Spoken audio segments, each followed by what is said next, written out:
பரிசுத்தரும் உலக ரட்சகருமாக இருக்கிற இயேசு கிறிஸ்துவின் நாமத்தினாலே இந்த பதிவை பார்க்கிற உங்கள் ஒவ்வொருவரையும் வாழ்த்துகிறேன், வரவேற்கிறேன். இன்றைக்கி இந்த பதிவில் நம்ம உலக பிஜே வேறு யாரும் இல்லைங்க, நம்ம சாக்கிர் நாயக் தான். அவருடைய போதனைகளை பேச்சை தான் நம்ம கேட்க போகிறோம். அவர் லெக்சர் கொடுப்பாராம், டாக்கு கொடுப்பாராம், ஸ்பீச்செல்லாம் கொடுப்பாராம். இதுக்கு முன்னாடி ஏகப்பட்ட வீடியோவில் நம்ம போட்டிருந்தோம். கடைசியாக ஒரு வீடியோன்னு நினைக்கிறேன், என்னையா இந்த புண்ணிய மதத்துக்குள்ளே உள்ளே வந்தால் வெளியில் போக முடியாதாம்ல, குன்றுவீங்களாம்ல அப்படின்னு கேட்டிருந்தோம். கேட்டதுக்கு கடைசி வரைக்கும் பதில் சொல்லாமல் என்னென்னமோ சொல்லிவிட்டு கண்ணை கட்டிட்டாப்ல. அப்படி ஜனங்களை கடைசியில் கைத்தட்ட வச்சுருவாப்புல. கைத்தட்ட வச்சு அதாவது சாதாரணமான ஆள் இல்லைங்க, முழிச்சிருக்கும் போதே முழிய தோன்ற ஆள். முழிச்சிருக்கும் போது மயக்க நிலையில் ஆன பிறகு முழிச்சிருக்கும் போது முழிய தோன்ற அந்தளவுக்கு ஒரு அபிஷேகம் பெற்றவர் தான் இவருங்க. சாதாரண விஷயம் இல்லை. நான் நினைக்கிறேன் ஏதோ ஒரு குகையில் போயிருப்பார் போல இருக்குது. அப்பையிலேருந்து தான் இவருக்கு இந்த மாதிரியான அப்போ அங்கே ஒரு கழுத்தை பிடிச்சி நெரிச்சு இவருக்குள்ளே ஒரு அபிஷேகத்தை கடத்தி விட்டுருச்சு. அன்னைக்கு ஆரம்பித்தது தான் இன்ன வரைக்கும் அடிக்கடி. இப்போ இந்தோனேஷியாவில் இருந்ததாக சொன்னாங்க, திடீர்னு பாகிஸ்தானுக்கு வந்ததாக சொன்னாங்க. என்ன நிலைமை ஏது நிலைமைன்னு தெரிலைங்க. இப்போ எங்கே இருக்காருன்னு தெரில. ஆனால் இன்டர்நெட்டு வந்ததுக்கப்புறம் பாவம் இன்டர்நெட்டை பற்றி அல்ல இவருக்கு ஒரு எச்சரிப்பு கொடுக்காமல் போயிட்டாப்புல. ஆனால் இவர் சிடி டிவிடிலாம் அடித்து விட்டுருந்துருக்காப்புல. அதையெல்லாம் இப்போ வெளியில் எல்லாம் மானங்கிட்டு போய் கிடக்கு. அதனால் எப்பேற்பட்ட பச்சை பொய்களையெல்லாம் இந்த டிவிடிக்களில் அடித்து விட்டுருக்காப்புல அப்படிங்கிறத நம்ம பார்க்க போகிறோம். இது ஒரு ஆளுடைய கேள்விக்கு தான் 3 விதமான பதில் சொல்லிடுவாப்புல. அந்த 3 விதமான பதிலை 2 விதமான பதிலை நாளைக்கு பார்ப்போம், ஒரு விதமான பதிலை இந்த வீடியோவில் பார்ப்போம். அதிசயமாக இருக்கும் நீங்கள் கேட்டிங்க அப்படின்னா. சரி, அப்படி என்ன தான் இவர் சொல்லியிருக்காப்புல அப்படிங்கிறத இருங்கய்யா, அவசரப்படாதீங்க. அது முதல்ல இருந்து பார்க்குறோம். முதல்ல இருந்து சொல்லுங்கய்யா. இப்போ முதல்ல இருந்து இவர் கேள்வி கேட்பாப்புல. பாவம் அப்பாவியான மனுஷன் என்ன கேள்வி கேட்குறாரு. My question is, the Holy Quran is from God. How can you prove it? All right, thank you. Brother asked me the question that how can you prove that the glorious Quran is from Almighty God? Brother, I've given a lecture, Is the Quran God's Word? Which is about approximately 2 hours lecture, followed with question and session for another 1.5 2 hours. We don't intend doing here, but surely I would ask one of the volunteers to give you that DVD, Is the Quran God's Word? Because even if I have to give in short, the answer will take at least 15-20 minutes. Not that I'm running away from the answer. Okay, fine. At least in a few minutes, I'll just try. I ask the next question. What is the shape of the earth? So the person will tell me that the shape of the earth is spherical. When I ask the question, when did you come to know? He will tell that recently, 100 years back, 200 years back. Previously, we thought that the earth is flat. It was in 1577 when Sir Francis Drake, he sailed around the earth and he proved that the earth was spherical. The Quran mentions 14 years ago in Surah Naziyat, chapter number 79, verse number 30. Wal arda ba'da zalika dahaha. And thereafter we have made the earth egg-shaped. And today we know that the world is not completely round like a ball. It is geospherical in shape. It is flattened from the pole and bulging from the center. And the Arabic word dahaha refers to the egg of an ostrich. And if you analyze, the shape of an egg of an ostrich is geospherical in shape. Who could have mentioned that the earth is geospherical in shape in the Quran 1400 years ago? சரி, இப்போ அப்படி என்ன தான் கேள்வி கேட்டிருக்காப்புல, என்ன தான் பதில் சொல்கிறாப்புல அப்படிங்கிறத பார்ப்போம். ஐயா கேளுங்க. My question is, the Holy Quran is from God. How can you prove it? All right. அப்போ இந்த குரான் கடவுள்கிட்ட இருந்து தான் வந்துச்சு அப்படிங்கிறத எப்படி ப்ரூவ் பண்ணுவார் அப்படின்னு கேட்குறாப்புல. பாவம் அப்பாவியான ஒரு கேள்வி தான். அதுக்கு என்ன சொல்கிறாரு? Brother asked me the question that how can you prove that the glorious Quran is from Almighty God? Brother, I've given a lecture, Is the Quran God's Word? Which is about approximately 2 hours lecture, followed with question and session for another 1.5 2 hours. அதான் சொல்கிறாப்புல. நான் இதை குறித்து 2.5 மணி நேரம் 3.5 மணி நேரம் வீடியோலாம் போட்டிருக்கேன். அதான் ஷார்ட்டாகலாம் எப்படி சொல்கிறதுன்னு தெரியல. இருந்தாலும் ஒரு டிவிடி இருக்கான், அதை வாங்கிக்க சொல்கிறாப்புல.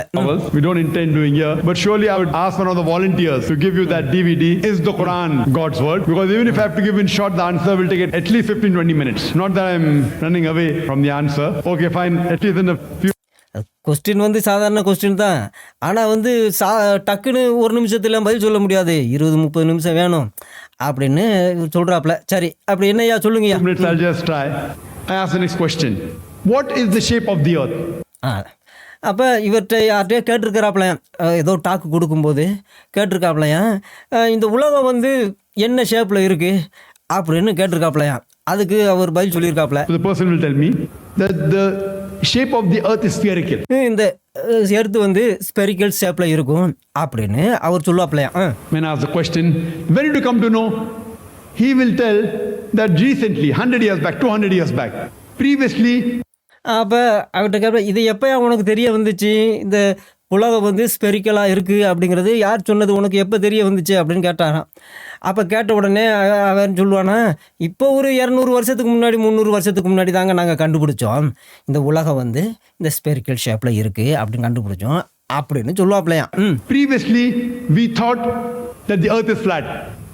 அப்போ இதுக்கு முன்னாடிலாம் நாங்கள் நினச்சிக்கிட்டு இருந்தோம்ங்க இந்த உலகம் வந்து தட்டை அப்படி நாங்கள் நினச்சிக்கிட்டு இருந்தோம். It was in 1577 when Sir Francis Drake, he sailed around the earth and he proved that the earth was spherical. அப்போ அதாவது சர் பிரான்சிஸ்கல் ட்ரேக் அப்படிங்கிற ஒருத்தர் இருக்காப்லையாம். அவர் வந்து 1577 இந்த உலகத்தை வந்து ஸ்பெரிக்கல் ஷேப்பு அப்படின்னு 1577 அவர் தான் கடைசியாக சொல்லியிருக்காப்புல. அப்போ உண்மையை சொல்ல போனால் இந்த ட்ரேக்கு அப்படிங்கிறவர் கடைசியாக அவர் வந்து இந்த எர்த்து வந்து ஸ்பெரிக்கலாக இருக்குது அப்படிங்கிறத ப்ராக்டிக்கலாக நேவிகேஷன் ப்ரூஃபாகவே அவர் கொடுத்துருக்காப்புல. இவர் தான் கடைசியாக கொடுத்த ப்ரூஃபு. அதுக்கப்புறம் எல்லாரும் இந்த உலகம் வந்து ஸ்பெரிக்கலாக தான் இருக்குது அப்படிங்கிறத நம்ப ஆரம்பிச்சிருக்கிறாங்க. இது வந்து 1577 1580 அதாவது முகமதுனுடைய காலத்துக்கு 100 வருஷத்துக்கு முன்னாடியே இவர் சொல்லியிருக்காப்புல, ப்ரூஃப் ஆயிடுச்சு. இவருக்கு முன்னாடி வேற ஒருத்தர் இருக்காப்புல. அவர் வந்து யாருன்னா இந்த அரிஸ்டாட்டில் அப்படிங்கிறவர்.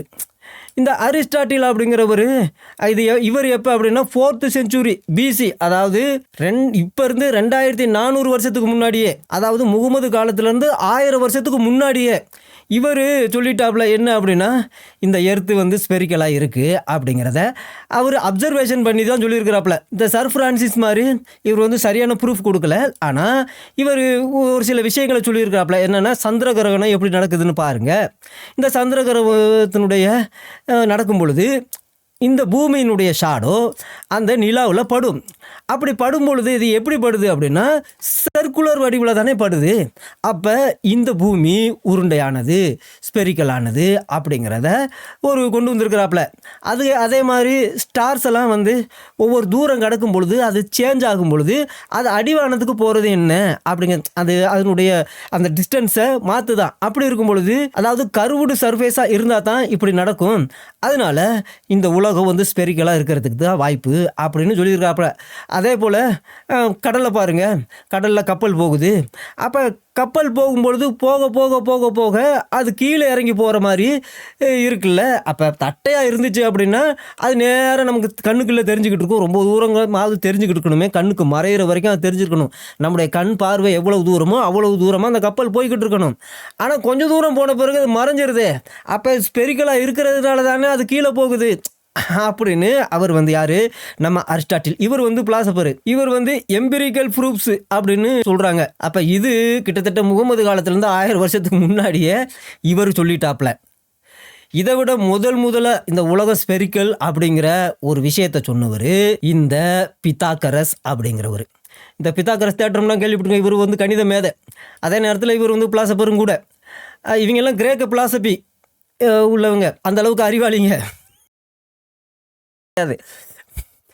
இவர் வந்து 6ஆம் நூற்றாண்டு. எப்போ 6ஆம் நூற்றாண்டு அப்படின்னா கிறிஸ்துவுக்கு முன் 6ஆம் நூற்றாண்டு. அப்போ முகமது காலத்துலேருந்து 1200 வருஷத்துக்கு முன்னாடியே இவர் வந்து ஒரு விஷயத்தை சொல்லியிருக்காப்புல. அதாவது இவர் நம்ப ஆரம்பிச்சிருக்காப்புல, மற்றவங்ககிட்டையும் சொல்லியிருக்கிறாப்புல, இந்த உலகம் வந்து ஒரு ஸ்பேர் ஷேப்பாக தான் இருக்கும் அப்படின்னு. இவர் வந்து எக்ஸ்பெரிமெண்ட் பண்ணிலாம் சொல்லலை. ஏன்னு கேட்டால் அந்த காலத்தில் எக்ஸ்பெரிமெண்ட் பண்ணுறதுக்குன்னா சரியான இது கிடைக்கல போல இருக்குது இவருக்கு. ஏன்னு கேட்டால் வெளியில் எல்லாத்தையும் பார்த்துருக்காப்புல, எல்லாமே வானத்தில் எல்லாமே உருண்டையாக தான் தெரிஞ்சிருக்கு. அப்போ அதுக்கப்புறம் அவர் சொல்லியிருக்காப்புல இது கண்டிப்பாக இந்த காஸ்மாஸு வந்து ஹார்மோனியஸாக தான் இருக்கணும், ஒரே மாதிரி தான் இருக்கணும், எல்லாம் வித்தியாசமாக இருக்கிறதுக்கு வாய்ப்பு இல்லை. அப்போ இந்த உலகமும் நம்ம பார்க்குறது போல் இந்த வானத்தில் சந்திரனை பார்க்குறோம், சூரியனை பார்க்குறோம், இதெல்லாம் கோள வடிவில் இருக்குது. அதே போல் இந்த பூமியும் கோள வடிவில் தான் இருக்கணும் அப்படிங்கிற மாதிரி சொல்லியிருக்காப்புல. அப்புறம் கடைசியில் இந்த கிரேக்கரில் என்ன செஞ்சுருக்கிறாங்க, இந்த அப்சர்வேஷனல் ப்ரூஃபை வந்து ஏற்றுருக்குறாங்க. அப்போ முகமதுக்கு முன்னாடியே 100 வருஷத்துக்கு முன்னாடி, 1000 வருஷத்துக்கு முன்னாடி, 1200 வருஷத்துக்கு முன்னாடியே சொல்லிட்டாங்க இந்த உலகம் ஸ்பெரிக்கலு அப்படின்னு. ஆனால் இப்போ இந்த சாக்கிர் நாயக்கு என்ன கொண்டு வருவாருன்னு மட்டும் பாருங்க. சொல்லுங்கய்யா. Quran mentioned 14 years ago. in Surah Naziyat, chapter number 79, verse number 30. Wal arda ba'da zalika dahaha. And thereafter we have made the earth egg-shaped. அப்போ அதாவது குரானில் வந்து இப்படி எழுதியிருக்கான் என்ன அப்படின்னா, நாம் இந்த உலகத்தை முட்டை வடிவில் படைச்சோம் அப்படின்னு அல்லாஹ் சொல்லியிருக்கிறதா சொல்கிறாப்புல. அதுவும் வசனத்தையும் சொல்லியிருக்கிறாப்புல, அதிகாரத்தையும் சொல்கிறாப்புல. அப்போ அந்த வசனத்தையும் அதிகாரத்தையும் நம்ம போய் பார்த்தோம் அப்படின்னா 79வது அதிகாரம் இந்த 30வது வசனத்தில் தான் அது எழுதப்பட்டிருக்கு. 79, 30. இதில் என்ன எழுதப்பட்டிருக்கு அப்படின்னா, இதன் பின்னர் அப்படின்னா ஏதோ ஒன்று நடந்திருக்கு. அதன் பின்னர் அவனே அப்படின்னா யாருன்னா அல்லாஹ் தான் சொல்கிறாங்க. அவனே அல்லாவே பூமியை விரித்தான் அப்படின்னா இது எழுதப்பட்டிருக்கு. பூமியை விரித்தான் அப்படின்னு எழுதப்பட்டிருக்கு. ஆனால் சாக்கிர் நாய்க்கு என்ன சொல்கிறாப்புல அப்படின்னா, நாங்கள் வந்து முட்டை வடிவில் இந்த உலகத்தை உண்டாக்கணும் அப்படின்னு அங்கே எழுதியிருக்கிறதா அவர் சொல்கிறாப்புல. 73, 30 எழுதியிருக்கிறதா. என்னடா இது? சரி, அப்போ தமிழில் தான் வந்து தெரியாத நம்ம டிரான்ஸ்லேஷன் இப்படி பண்ணிட்டாங்களா, சரி அப்போ இங்கிலீஷில் போவோம் அப்படின்னு சொல்லி இங்கிலீஷுக்கு போனால் அங்கே எல்லா டிரான்ஸ்லேஷனும் இங்கே இருக்குது. கிட்டத்தட்ட 2, 4, 6, 8, 10 டிரான்ஸ்லேஷன் இருக்குது. சஹி இன்டர்நேஷனல்லாம் அப்படியே எழுதியிருக்கு. என்ன எழுதியிருக்கு அப்படின்னா, அவன் பூமியை விரித்தான் அப்படின்னு எழுதப்பட்டிருக்கு. யூசுப் அலி என்ன சொல்கிறாப்புல அப்படின்னா, எக்ஸ்டெண்டட் பண்ணினான் அப்படிங்கிற மாதிரி சொல்கிறாப்புல. பிக்தால் என்ன சொல்கிறாப்புலன்னா, விரித்தான் அப்படின்னு சொல்கிறாப்புல. முகமதுன்னு ஒருத்தர் இருக்காப்புல, அவரும் சொல்கிறாப்புல அவன் பூமியை விரித்தான் அப்படின்னு டிரான்ஸ்லேஷன் பண்ணியிருக்காப்புல எங்கே அரபி மொழியிலேருந்து. அப்புறம் அப்துல் முகமதுடைய அப்பா அவர் என்ன சொல்லியிருக்காப்புல அப்படின்னா, அவரும் பூமியை விரித்தான் அப்படின்னு சொல்லியிருக்காப்புல. அப்புறம் சாக்கிர், இவர் அந்த வேறு சாக்கிர், இந்த பச்சை பையன்காரே கிடையாது, அவர் என்ன சொல்லி எக்ஸ்டெண்டட் பண்ணா அப்படின்னு சொல்லியிருக்காப்புல. இப்படி ஒவ்வொருத்தரும் என்ன விரித்தான் ஸ்ப்ரெட்டு பூமியை விரித்தான் அப்படின்னா தமிழ்லையும் டிரான்ஸ்லேஷன் பண்ணியிருக்காங்க அரபி மொழியிலேருந்து, இங்கிலீஷ்லேயும் அரபி மொழியிலேருந்து விரித்தான் பூமியை விரித்தான் அப்படின்னு தான் எழுதப்பட்டிருக்கு. அப்போ பூமியை விரித்தான் அப்படின்னா அது வந்து தட்டையாக தான். இப்போ நம்ம பாயை விரிக்கும் போது நம்ம ரவுண்டாக ஆகுது, விரிக்கணும் அப்படின்னா அது தட்டையாக தான் இருக்கும். அப்போ எல்லாரும் அதை தான் சொல்லியிருக்கிறாங்க. என்னையா விரித்தான் சொல்லியிருக்கே, அப்போ இது எர்த்து ஃப்ளாட்டு அப்படிங்கிறது தானே சொல்லியிருக்கு அப்படின்னு இதை கேட்டதுமே அப்போ தான் சாக்கிர் நாயக்குக்கு ஒரு புதிய வகை வந்திருக்கு. நீ என்ன அடிமையே இப்படி இருக்க, எதையாவது அடிச்சு விடு அப்படின்னு சொல்ல. அப்போ ஜாக்கிர் நாயக் என்ன செஞ்சிருக்காப்புல கொஞ்சம் யோசிச்சு பாருங்க. இவர் தகாஹா அப்படிங்கிற ஒரு வார்த்தை அந்த இதில் வசனத்தில் இருக்கான். தகாஹா அப்படின்னா என்ன சொல்கிறாப்புல, இந்த கோழி முட்டை, இந்த வான்கோழியா, ஓஸ்ட்ரிச் கோழின்னு பெரிய கோழி இருக்குமே மனுஷன் உயரத்தில், அந்த கோழியினுடைய முட்டைக்கு தான் தகாஹா அப்படின்னு அர்த்தம் அப்படின்னு அடிச்சு விட. அப்புறம்தான் போய் வரலாறுகிட்ட கேட்டால் அது என்ன சொல்லுது, இல்லை தகாஹா அப்படிங்கிறது ஆஸ்ட்ரிச்சினுடைய முட்டை கிடையாது. சாக்கிர் நாய்க்கு சொன்னது மாதிரி இது வந்து ஸ்ப்ரெட்டு விரிக்கிறது, லெவலு தட்டையான மட்டப்படுத்துறது, அப்புறம் ப்ரிப்பேர் அப்படிங்கிற ஒரு வார்த்தையை அவங்க ஆயத்தமாக்குறது, ரெடியாக்குறது அப்படிங்கிற மாதிரியான ஒரு வார்த்தைக்கு அடங்கும். ஆனால் இது வந்து தகாஹா அப்படிங்கிறது ஆஸ்ட்ரிச்சு முட்டை கிடையாது அப்படின்னு சொல்லிட்டு ஒரு விஷயத்தை சொல்லுது. ஆனால் துகியா அப்படின்னா இந்த ஆஸ்ட்ரிச் முட்டையை இடுகிற ஒரு இடம், பிளேஸு, அதான் விஷயம். இந்த வான்கோழின்னு சொல்லுவாங்க, தீக்கோழின்னு சொல்லுவாங்க. அது முட்டை போடுற இடத்துக்கு பேர் துகியா அப்படின்னு அர்த்தம். அப்போ சாக்கிர் நாய்க்கு பார்த்துருக்காப்புல இந்த தகாஹா அப்படிங்கிறதும் இந்த துகியா அப்படிங்கிற வார்த்தையும் வேறு வார்த்தை. தகாஹா அப்படின்னா ஸ்ப்ரெட்டு, லெவலு அப்படின்னு அர்த்தம். துகியா அப்படின்னா ஆஸ்ட்ரிச் கோழி முட்டை போடுற, வான்கோழி முட்டை போடுற இடத்துக்கு பேர் துகியா அப்படிங்கிறத சாக்கிர் நாய்க்கு நைஸாக எடுத்து இந்த தகாஹாவும் துகியாவும் ஒன்று தான் அப்படிங்கிற மாதிரி இந்த துகியா அப்படின்னா கோழியினுடைய முட்டை அப்படின்னு சொல்லிட்டாப்புல. இல்லையா, துகியா அப்படின்னா இந்த ஆஸ்ட்ரிச் கோழி, தீக்கோழி முட்டை போடுற இடம், லெவலான ஒரு இடம், அதைத்தான் வந்து துகியா அப்படின்னு அரபி மொழியில் சொல்லுவாங்க. நீ என்னையா தகாகாவையும் துகியாவையும் ஒன்று சேர்த்துட்ட அப்படின்னு யாரும் கேட்க தெரில. ஆனால் இவர் நினச்சிக்கிட்டாப்புல யாருக்கும் தெரியாது. அப்போ இந்த வார்த்தையும் ஒன்று போல் இருக்கிறதுனால இந்த வார்த்தைக்கு ஆஸ்ட்ரிச் கோழி முட்டை போடுற இடம் அப்படிங்கிறது இருக்கிறதுனால இந்த பிளேஸை தூக்கிட்டாப்புல. நல்லா கவனிங்க, இந்த பிளேஸை இதிலிருந்து எடுத்துட்டு முட்டை போடுறது அப்படிங்கிற இந்த லேஸையும் தூக்கிட்டு வான்கோழி முட்டை அப்படிங்கிறத சொருகிட்டாப்புல. அப்படி இந்த இடைச்சொருகள் சொருகிட்டு கடைசியில் தகாஹா அப்படின்னா வான்கோழி முட்டை அப்படிங்கிற மாதிரி.